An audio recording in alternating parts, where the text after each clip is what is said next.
Vamos no livro de Gênesis, no capítulo 29. Gênesis, no capítulo 29.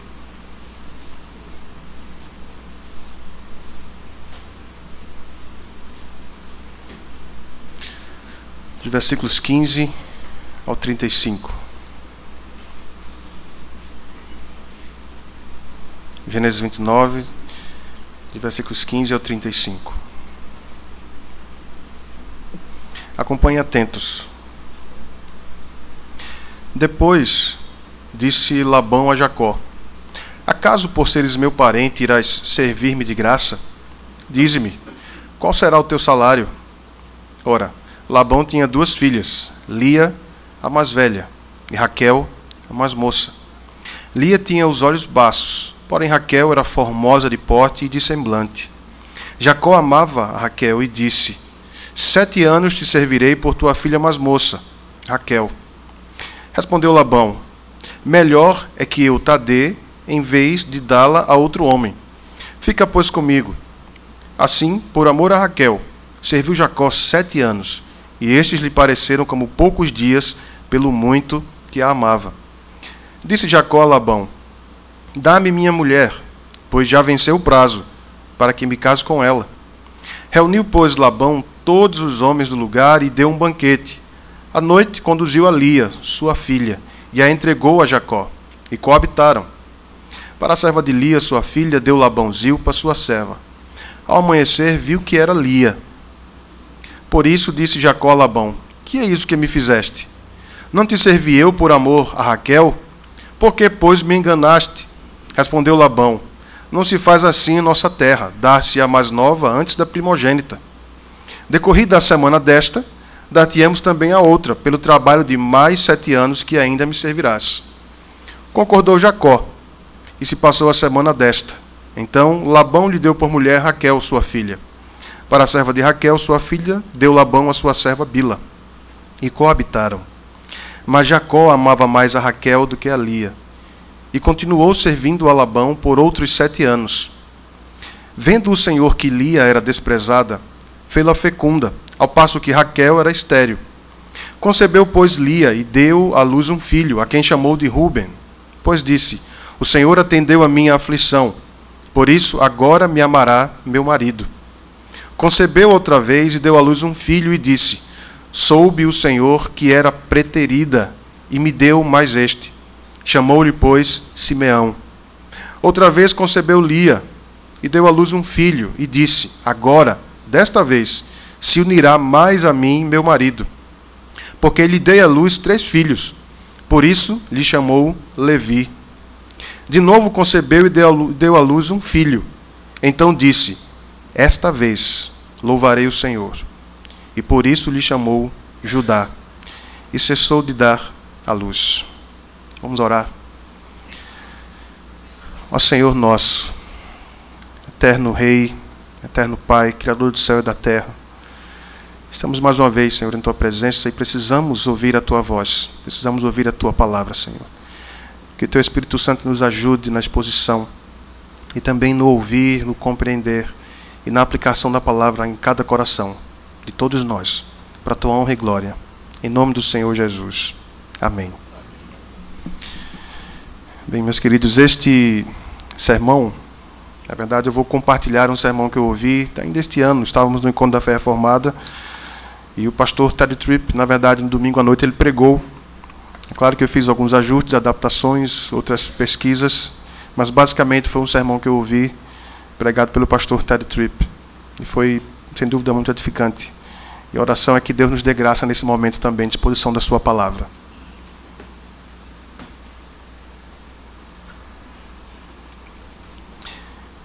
Gênesis significa começo, início. E Deus usou Moisés, o seu servo, para escrever esse livro, na Gênesis, onde nós encontramos o começo de tudo. No início criou Deus o céu e a terra. A despeito do que a ciência diga, do que a ciência afirme, sem provas e sem evidências, há um design inteligente no universo. Nós percebemos nas coisas que foram criadas, o ciclo da vida, a perfeição das coisas. Todos os dias o sol nasce, se põe, depois vem a lua. Dia vem, noite vai. As estações do ano nós temos constantemente. Os animais dão as suas crias nos lugares mais distantes. E tudo acontece no mundo, porque a mão de Deus, que criou tudo, é a mão que guia tudo. Desde o começo, Gênesis deixa isso muito claro, que o Senhor é o Criador de todas as coisas. Ele estava no início. E ele usa o seu servo Moisés para escrever isto, deixar registrado. E uma palavra, na verdade o termo-chave desse livro é bênção. Com as suas variantes de abençoou, te abençoarei. Mas o termo bênção é o foco neste livro da Gênesis, que é um livro que tem um foco na bondade do Senhor, um Deus que é bom e que faz o bem, que faz coisas boas, que cria coisas boas. E nós vemos que há aqui, no patriarca Abraão, de certa forma, o começo, no começo dos patriarcas, né? Ele que foi o primeiro israelita transformado em primeiro israelita, porque ele era caldeu, e o Senhor o transformou no primeiro israelita, o pai do povo, da nação de Israel. E ele recebe então, no capítulo 12, a promessa do Senhor, no versículo 2, dizendo basicamente isso. Aí depois no capítulo 22 também, de 16 a 18, quando ele diz: em ti serão benditas ou abençoadas todas as famílias da terra, ou todas as nações da terra. O Senhor então repete isso, ou reafirma isso a Isaac no capítulo 26, e depois também, como vimos, inclusive na leitura da liturgia, que ele também reafirma isso a Jacó, quando lhe aparece e em visão, em sonho, ele lhe fala. Ele reafirma a promessa que fez a Abraão, depois a Isaac e também a Jacó.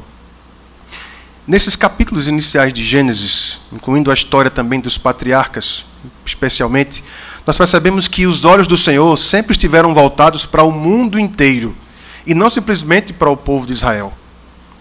O Senhor disse a Abraão: em ti serão abençoadas todas as famílias da terra, todas as nações da terra. O Senhor tinha em vista o mundo inteiro, nações, povos, tribos, línguas, e não somente o povo de Israel. Embora Abraão e a sua descendência tenham uma participação importante, tenha sido o povo escolhido para receber a revelação de Deus, para receber a lei dele, desse povo veio o Messias. Eles receberam a lei, receberam os oráculos de Deus. Eles foram um povo que teve a sua importância, que tiveram a sua importância enquanto israelitas. Mas eles não eram o foco da bênção de Deus. E nós vemos também, Gênesis coloca, como falei, a criação. Deus criou um mundo bom, perfeito. Mas vemos também que houve a queda. Adão e Eva pecaram e legaram a nós as dificuldades que nós temos hoje. Desde morte, que entrou no mundo, a própria natureza, a terra, cria dificuldades para aqueles que trabalham, que não é sem esforço que você vai obter o pão, vai ter que suar, vai ter que trabalhar e muito. E mesmo aí, na queda, nós vemos a providência de Deus. Nós vemos a redenção de Deus, porque o Senhor vem e diz que viria um descendente da mulher. Que viria um descendente dessa mulher que esmagaria a cabeça da serpente. Que destruiria aquela tentativa de Satanás de destruir a humanidade, de destruir a única das criaturas que Deus criou à sua imagem e à sua semelhança. E você vê isso no Gênesis, no capítulo 3 e o versículo 15.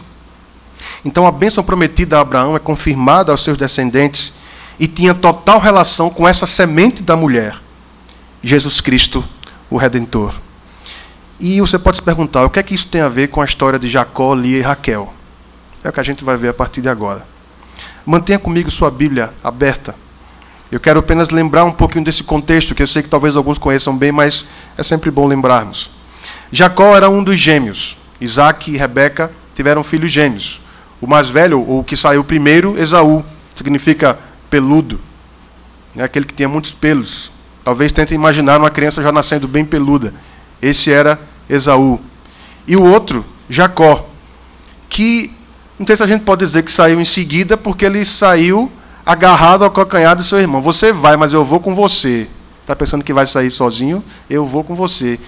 E se Esaú deixasse Jacó, o colocaria para baixo e sairia primeiro. Esse era o caráter de Jacó, e ele expressou isso em sua vida. A gente vai ver um pouquinho disso aqui. Então, a bênção na primogenitura foi dada a Jacó. Porque de maneira interessante, se você observar do nascimento dos dois, de gêmeos, o Senhor fez uma promessa: olha, no teu ventre há 2 nações, mas o mais velho servirá ao menor. Interessante que nós, quando vemos Jacó, ele vai desenvolvendo sua vida, há momentos em que nós até sentimos algum tipo de piedade ou até de pena de Jacó, bichinho, coitadinho. Mas há outros momentos que nós temos raiva de Jacó. Nós ficamos chateados com Jacó. Ou vai dizer que você não ficou. Quando ele enganou o pai, quando roubou, enganou o irmão, vai me dizer que você achou isso bom? Claro que não. Jacó, em alguns momentos, ele literalmente é desonesto, ele peca, ele manipula, e ele faz tudo para conseguir o seu intento, o seu desejo. Ele faz coisas terríveis até, para obter aquilo que ele quer. E quando foi o tempo de obter a bênção da primogenitura, que deveria vir do patriarca, né, no caso do chefe da família, no caso do seu pai Isaac, então, nós vemos que Isaac não lembrou do que Deus havia falado. Diz: olha, há 2 ventres aqui, mas o mais velho servirá ao menor. Como que dizendo, a bênção da primogenitura vai ser para o menor e não para o maior. Você vai ver isso no capítulo 25 do livro da Gênesis. Na verdade, durante toda a vida, o que nos faz perceber o texto, o relato de Gênesis, é que Isaac era mais próximo de Esaú. Esaú era caçador, era aquele tipo, digamos assim, mais, como é que eu posso dizer, que dá orgulho ao pai. Aquele, olha, que esse é o meu garoto, caçador, destemido, forte. Jacó era um homem mais pacato e acabou ficando mais perto da mãe. Então nós percebemos aqui que Isaac tinha uma certa afeição, talvez um pouco mais do que tinha para com Jacó.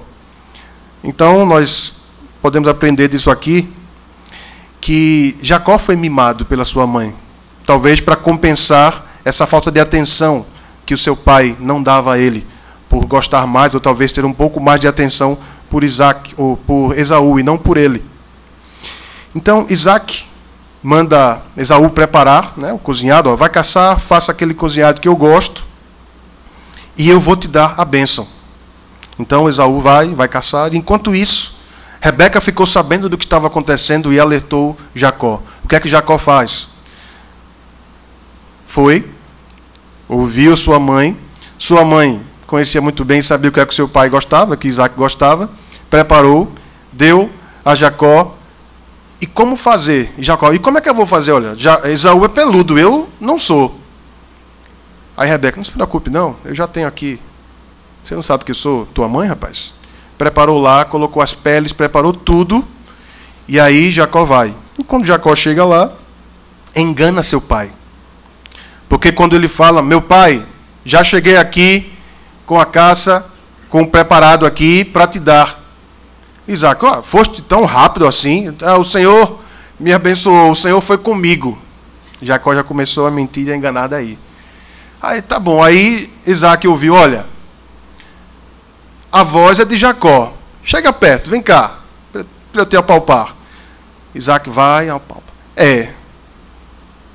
O corpo aqui, os pelos, parece que são de Esaú, mas a voz é de Jacó.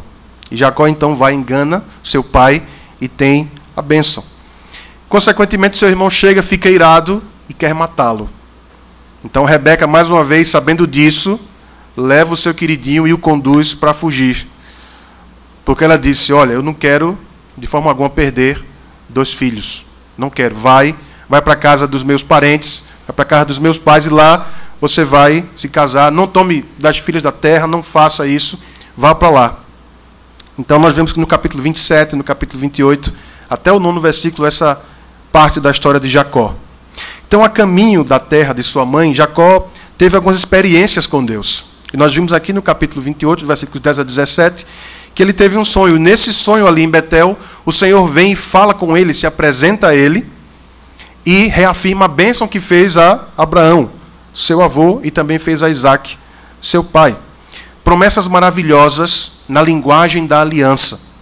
Ele recebeu promessas maravilhosas, promessas pactuais maravilhosas, dizendo: olha, eu te abençoarei, eu te darei uma descendência, te darei uma terra, te darei uma bênção, estarei contigo, te protegerei e te trarei de volta para casa. Não foram promessas condicionais. Deus não estabeleceu nenhuma condição para que Jacó recebesse estas coisas. O Senhor chegou e disse, olha, eu vou te dar. Eu vou te dar. E você não fez nada por isso. Mas a resposta de Jacó foi condicional. Jacó, pelo seu caráter enganador, manipulador, ele tentou agora barganhar com Deus. E aí ele começa a colocar, se o Senhor for comigo, se o Senhor me der pão, se o Senhor... Começou a colocar condições. Se. Ele tentou barganhar com Deus, mas com Deus não se barganha. De jeito nenhum. Com Deus não se barganha. Mas esse aqui é o ponto.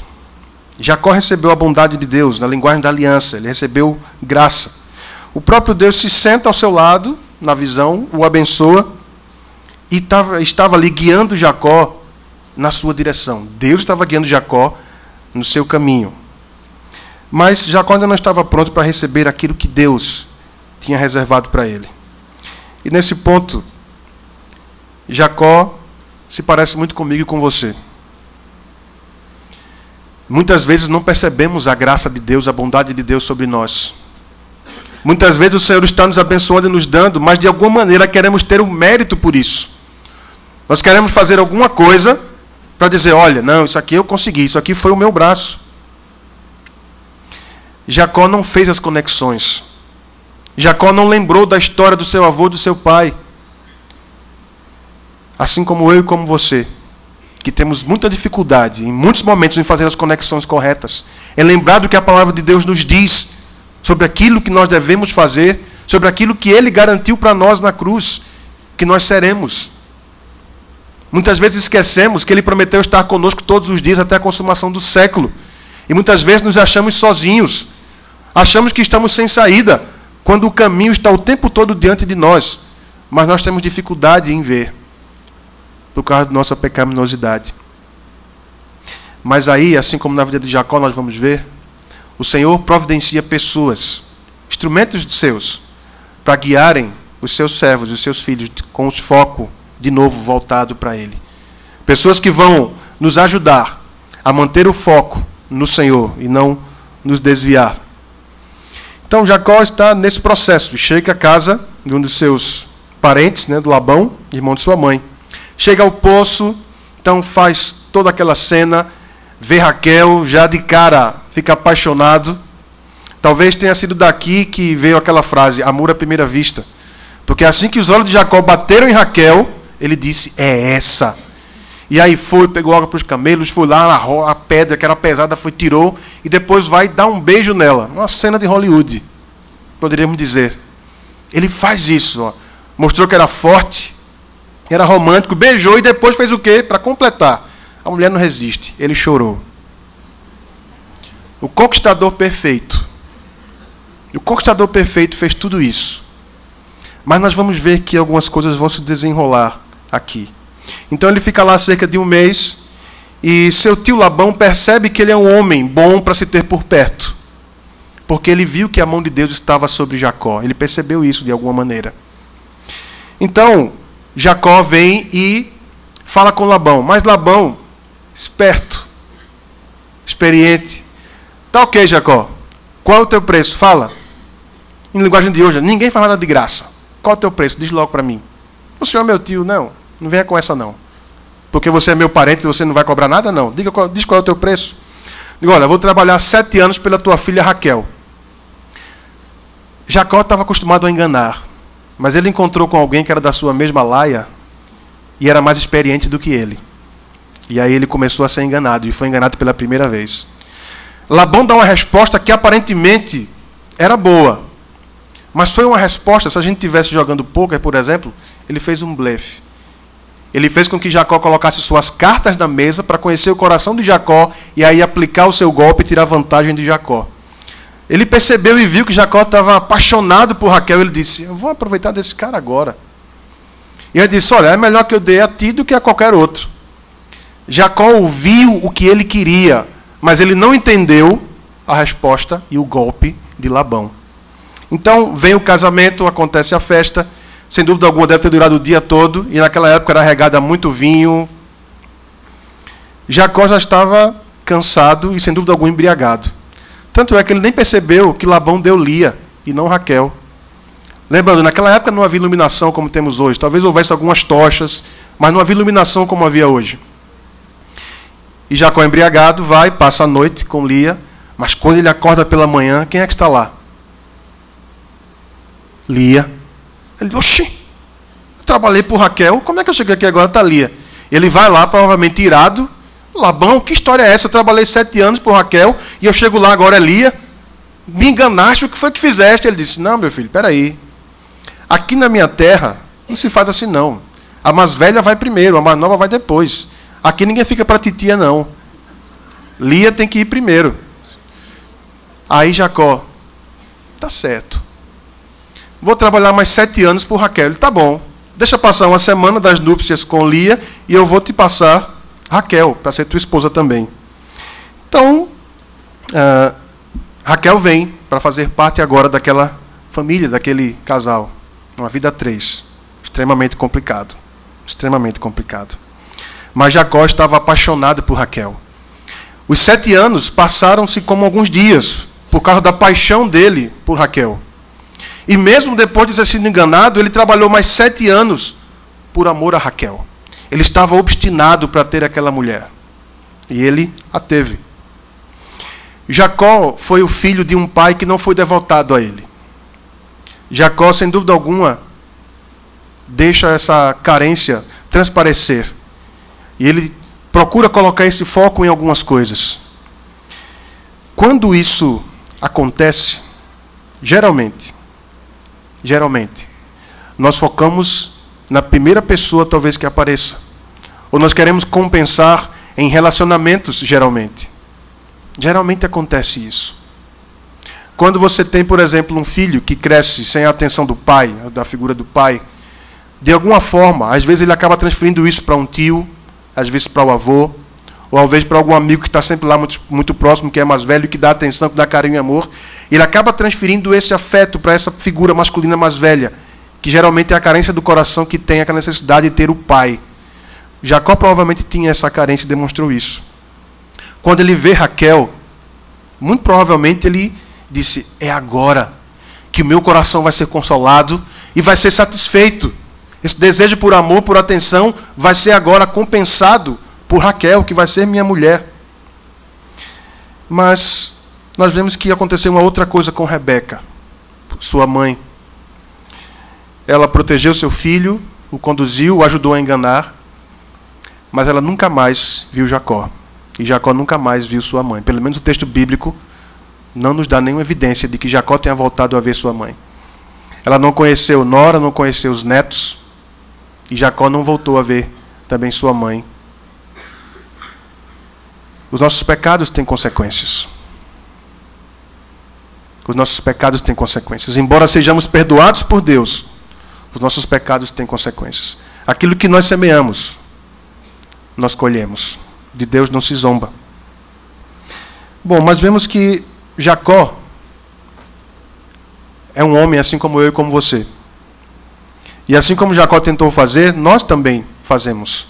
Nós queremos transferir algumas carências que porventura tenhamos. E aí isso se enquadra naquilo que Paulo coloca na carta aos Romanos. Nós transformamos a verdade de Deus em mentira e começamos a adorar a criatura em lugar do Criador. E o lugar onde frequentemente fazemos isto é no campo dos relacionamentos. E certamente quando alguém está apaixonado, quando estamos apaixonados, tem muito mais a ver conosco do que com a outra pessoa. Já parou para pensar nisso? Alguém pode chegar e dizer, eu estou apaixonado por fulana, eu a amo porque ela é assim, ela é assado, ou então porque ele é assim, ele é assado. Mas espera aí. Quem é que está apaixonado? Não é você? Tem muito mais a ver conosco do que com a outra pessoa. Aquela pessoa passa a ser o objeto da nossa atenção. Nós começamos a querer fazer tudo para que ela olhe para nós, para que ela nos queira também. É isso que acontece. Então, entrando aqui nesta história, eu quero que você grave uma primeira coisa. Muitas vezes nós vamos ter um foco. Nosso desejo vai ter um foco, as paixões terão um foco. E é claro que eu não vou resumir isso aqui simplesmente a relacionamento homem-mulher. Mas às vezes nossos desejos e paixões podem ser por coisas. Talvez por uma profissão, talvez uma promoção, talvez um grau acadêmico, um mestrado, um doutorado, um PhD, talvez por uma casa melhor, maior, talvez por ter uma outra casa, talvez uma casa na praia, uma casa no campo, não sei. Podem ser muitas coisas. E muitas vezes nós vamos acordar de manhã e vai ser Lia, não vai ser Raquel. O desejo está ali, Raquel, a paixão é Raquel. Mas quando a gente acorda de manhã, a gente vê que é Lia. Quando terminaram ali aqueles 7 anos, aqueles primeiros 7 anos, Jacó chegou e disse: Labão, me dá a minha mulher. A linguagem não foi nada romântica, né? Diferente do que ele fez no primeiro encontro. Chegou para Labão: olha, trabalhei 7 anos, eu quero minha mulher, eu quero coabitar com ela, eu quero ter as núpcias com ela. Foi isso que ele disse. Olha, me dá, já passou o prazo, está na hora. Jacó estava ávido por celebrar e por finalmente ter o objeto da sua paixão. Mas quando ele acorda de manhã, quem é que está lá? Lia. Lia. Há um rabino que fez um comentário interessante sobre essa parte, porque talvez Jacó tenha conversado com Lia. É claro que isso aqui não está no texto bíblico, foi um comentário que um rabino fez, uma suposição que ele fez. E talvez Jacó tenha falado com Lia antes de ter falado com Labão. O que é isso que fizeste, Lia? Me enganaste? Eu até chamei o teu nome, Raquel, e você disse sim. E aí ele supõe, né, ele sugere ali que Lia respondeu: ora, você não fez a mesma coisa com Isaac, teu pai? Ele não disse, és tu, Esaú, e você disse sim, que era Esaú? Percebam aqui que nesta história de Jacó, ele começa a receber aquilo que ele plantou. Ele recebe de volta aquilo que ele deu. Isaac já estava praticamente cego ou cego e não enxergava. Jacó se aproveitou da cegueira do seu pai. Estava escuro naquela noite de núpcias. E Lia esteve com Jacó. E Jacó, quando acorda, se sente enganado. Ele começa a receber aquilo que ele fez. Nesta história, há coisas que acontecem contigo na vida e acontecem comigo também. Quando temos um desejo, às vezes não medimos esforços para obter isso. E às vezes, quando não conseguimos, é como se houvesse: eu queria Raquel, mas o que me foi dado foi Lia. E parece que vem a frustração aí. E começamos a perguntar: Senhor, por quê? O que foi que houve? Vocês sabem que não é simplesmente um amor verdadeiro, uma paixão que faz isso conosco. Como eu falei, coisas também fazem isso. E aqui, nós vamos perceber uma primeira lição. Como eu falei, às vezes pela manhã vai ser Lia e não Raquel. Um comentarista colocou o seguinte: nós percebemos que pela manhã era Lia. Isso é uma miniatura, ou seja, o que aconteceu desde a queda no Jardim do Éden. C.S. Lewis também faz uma observação interessante. Ele diz: sempre que pensamos em obter alguma coisa nova da vida, ou na vida, como conhecer um outro país, ou obter alguma matéria, ou alguma graduação, ou quando nos apaixonamos e queremos nos casar, ele diz que esses são desejos que nunca serão plenamente satisfeitos, porque sempre vai parecer que aquilo que desejávamos nunca é exatamente o que parecia ser. Eu não sei se vai ser a experiência pelo menos dos casados aqui. Aquele período de paixão, namoro, noivado, vem o casamento, a lua de mel. Mas, de repente, no amanhã você acorda e as roupas não estavam ali como você gostaria que estivesse. Ou a mesa foi arrumada de uma maneira diferente do que você gosta que seja arrumada. Você foi fazer compras num lugar que você não gosta de comprar. Você foi para um restaurante que você não gosta de ir. Você começou a ter alguém questionando o que você quer fazer amanhã ou depois. Mas não era a paixão da tua vida? Era meu benzinho para cá, meu benzinho para lá, minha linda, meu lindo. E o que foi que houve agora na convivência? A gente queria Raquel, mas parece que no decorrer ela se transforma em Lia. Há uma segunda lição. Apenas Deus é que pode satisfazer plenamente os desejos dos nossos corações, os anseios da nossa alma. Lia vai nos ensinar sobre isso aqui. Agora Lia vai entrar um pouquinho nesta parte. Há uma comparação entre Lia e Raquel que é colocada no texto. Se você está com a Bíblia aberta, você vai perceber. O texto diz que Lia tinha olhos baços, turvos, porém Raquel era formosa de porte, de semblante, era formosa à vista. É claro que a comparação aqui não é que um enxergava bem e a outra enxergava mal. Não, não é isso. A referência aos olhos aqui tem a ver com beleza. Algo nos olhos de Lia não contribuía para que ela fosse bonita aos olhos humanos. Então, em contraste com isso, Raquel era linda, era atraente. Todos olhavam para Raquel e a desejavam, achavam bonita. Lia provavelmente cresceu ouvindo os elogios da sua irmãzinha. Que garotinha linda! Veja que olhos brilhantes. Veja que graça quando anda, quando corre. Que bonequinha! E nem um elogio, nada para Lia. Raquel tinha todas as vantagens em relação à beleza. Só que Lia agora estava casada. Mas o seu marido não a ama. Não como ama a sua irmã Raquel. Ele poderia talvez até gostar. Talvez ter algum carinho. Mas ele não amava. Ele não era apaixonado por Lia. Ele tem os olhos voltados para Raquel, como todos os outros.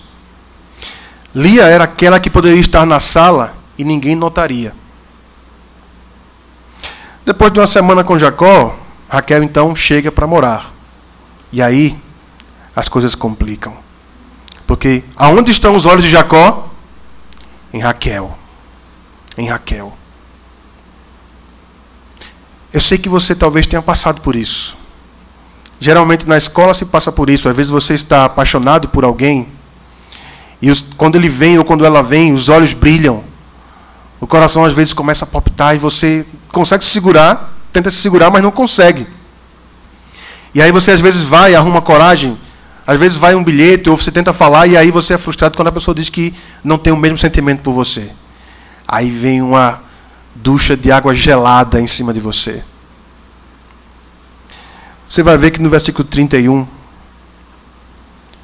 Lia não foi esquecida por Deus. Lia pode ter sido esquecida pelos próprios pais, talvez, pelos outros, mas Deus não esqueceu. Deus não desprezou Lia. E aí então ele abriu a sua madre. Então, a descrição do texto a seguir vai mostrar como foi a sua vida. Então, é entender aqui os nomes, o porquê dos nomes dos filhos. Vamos entender um pouco do coração de Lia que foi exposto quando ela colocou os nomes nos seus filhos. Então, o primeiro, ela deu a luz a Rúben. Depois veio Simeão e Levi. E por último, Judá. Então, essa mulher que não é amada pelo seu marido e desejando ser amada por ele, começa a ser uma boa esposa para ele. Então, ela começa a dar um bebê, um filho após o outro. E naquela cultura isso era importantíssimo. Cada um dos nomes desses filhos revela um desejo de Lia de ser vista, ouvida e desejada pelo seu marido. Rúben significa aquele que vê. Talvez agora o meu marido olhe para mim, talvez eu não seja mais invisível para ele.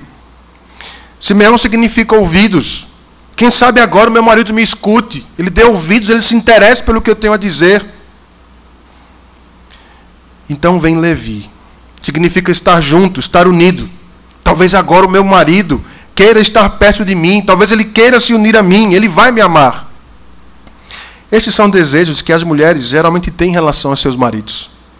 Elas querem ser vistas, querem ser notadas por eles. Elas querem que eles tenham interesse por aquilo que elas têm a dizer. Elas querem que os seus maridos tenham conexão com ela, que queiram estar perto delas e as tenham por preciosas. Geralmente toda mulher deseja e quer isso, tem essa necessidade. Mas quando vem o quarto filho, acontece algo maravilhoso no coração de Lia. Nos anos anteriores, com os primeiros filhos, Lia queria que Jacó visse sentir o significado nela, que a desejasse. Ele estava fazendo a mesma coisa que Jacó fez com Raquel, porque ele queria Raquel e fez tudo para tê-la, para obtê-la. Ele trabalhou aqueles 14 anos por causa de Raquel. Raquel era o objetivo, era o foco de Jacó. Eu quero essa linda mulher, ela é minha, tem que ser minha. E Lia também, por sua vez, queria o amor de Jacó. Mas entre o terceiro e o quarto filho, ela percebeu que Jacó nunca satisfaria os desejos do seu coração. Mas o Senhor, sim, Ele poderia satisfazer os desejos do coração de Lia. Então, no quarto filho, ela põe o nome de Judá. E ela diz, você está vendo aí no texto, dessa vez eu louvarei o Senhor. Este é o significado de Judá, eu louvarei ao Senhor, louvarei o Senhor. Isso é tremendo, porque Lia tirou o foco de Jacó e o coloca agora em Deus. Ela percebeu que esse homem nunca daria a ela tudo aquilo que ela realmente queria e desejava. Ela coloca então o seu desejo no Senhor Jeová. O Senhor é aquele que eu vou louvar, Deus é aquele que eu vou olhar para que os meus desejos sejam satisfeitos.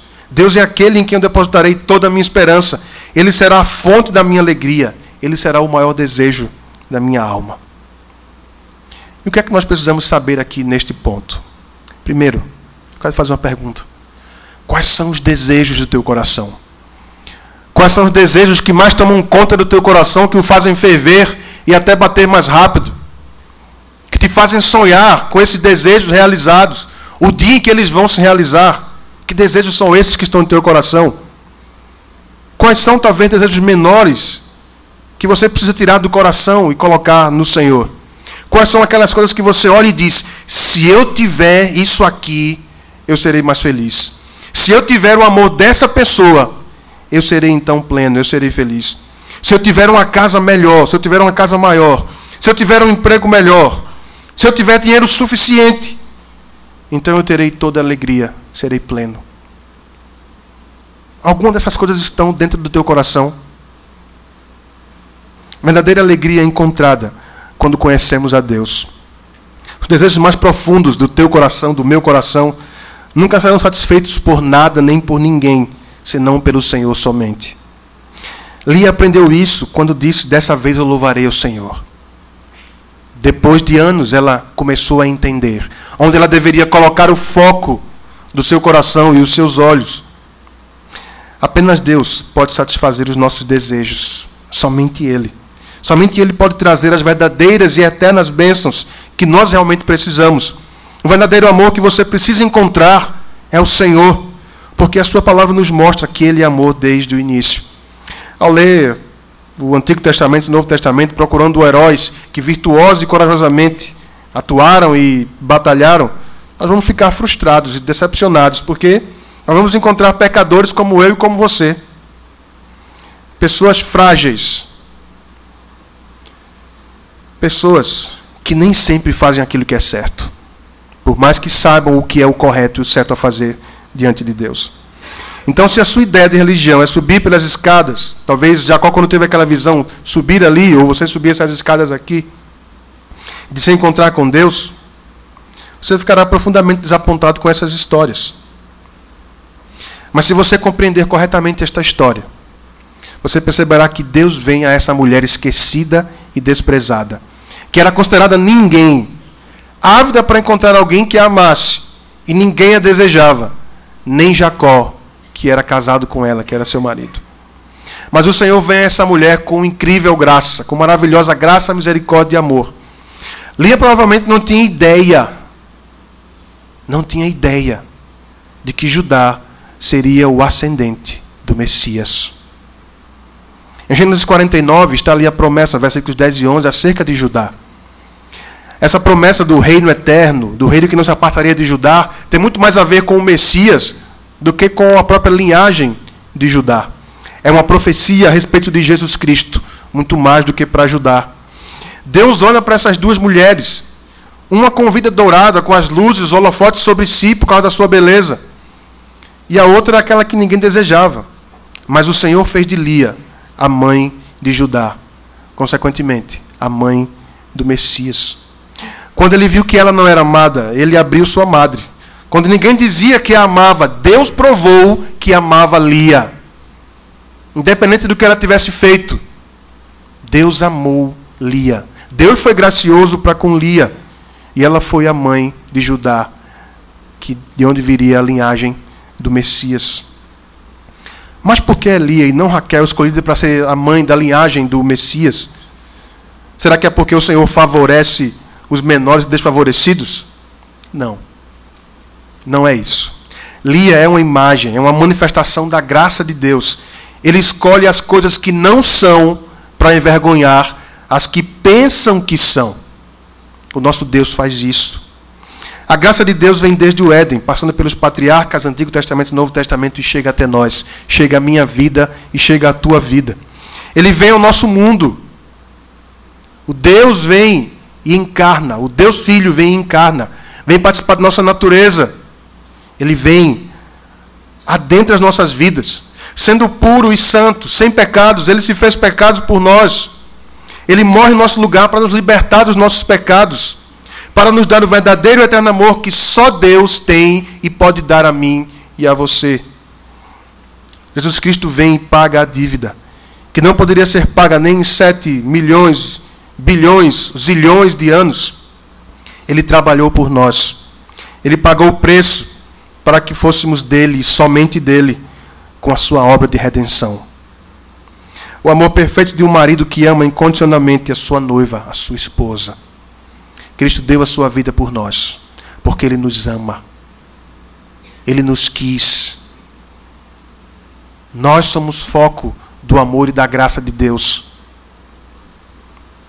Cristo nos vê. Cristo nos escuta. Cristo se interessa por nós. Ele nunca nos abandona. E somente Ele pode satisfazer todas as expectativas de amor e desejo que há na minha alma e que há na tua alma e da sua igreja amada. Se você reconhece como um pecador que precisa de um Salvador, que carece do amor e da graça de Deus, saiba que Jesus Cristo é o Salvador dos humildes. E Ele pode dar não apenas salvação eterna, que já seria tudo, mas Ele é aquele que pode preencher o teu coração plenamente. Te amar eternamente e te fazer encontrar-se nele, encontrando assim sentido e significado para a tua vida.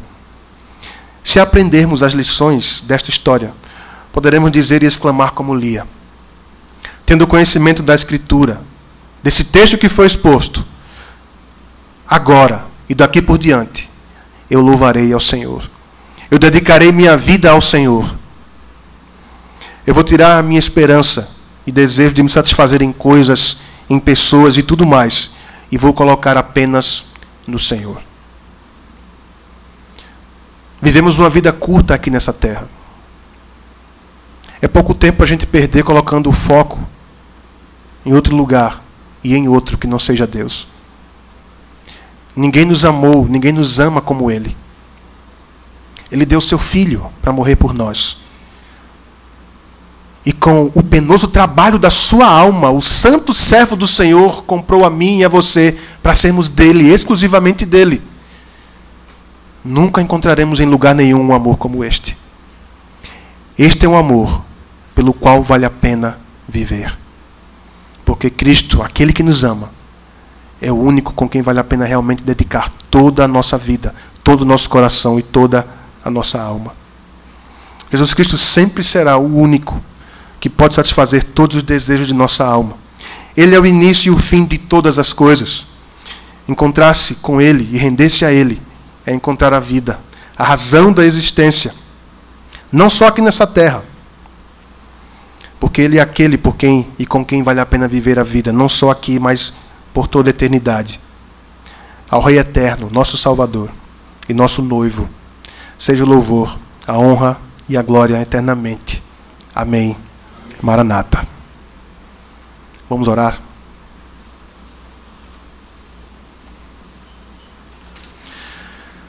Ó Senhor, estamos sempre em Tua presença, Senhor, como sempre estaremos. Nós te somos gratos por Tua palavra, que é perfeita, que restaura a alma. Palavra que nos ajuda a manter o foco em Ti, Senhor, a colocarmos os olhos em Ti. Palavra que é o espelho do nosso coração e que nos mostra o quanto somos idólatras ainda, o quanto desejamos e ansiamos por outras coisas que não o Senhor. Nós te damos graça, Senhor, porque o Senhor não nos trata segundo nossos pecados e iniquidades. O Senhor é amoroso, o Senhor é misericordioso. Nós te louvamos e bendizemos por isso, Pai. Te rogamos, por graça, por favor, que o Teu Espírito Santo nos conduza ao coração, que Ele nos limpe e purifique o coração, para só temer o teu nome, para desejarmos a ti, Senhor. Tu és o amado da nossa alma. Tu deste a vida do teu filho, teu único filho por nós. O Senhor é o princípio, o meio e o fim de todas as coisas. Senhor, eu te peço misericórdia por mim, por cada um dos meus irmãos e irmãs. Senhor, nos ajuda a colocarmos o foco em ti, Senhor. Porque tu és Deus, além de ti não há outro. Ó Senhor, conquanto desejemos e precisemos destas coisas, como relacionamentos, como coisas, como estudar, trabalhar, são legítimas, mas Senhor, não nos deixe idolatrar essas coisas. Não nos deixe, Senhor, colocar estas coisas no teu lugar. Tem misericórdia, Senhor, nos guia para a tua honra e para a tua glória, para nos assentarmos aos teus pés, para termos mais de ti, desfrutarmos mais do teu amor e da tua graça por nós. Em nome do Senhor Jesus. Amém.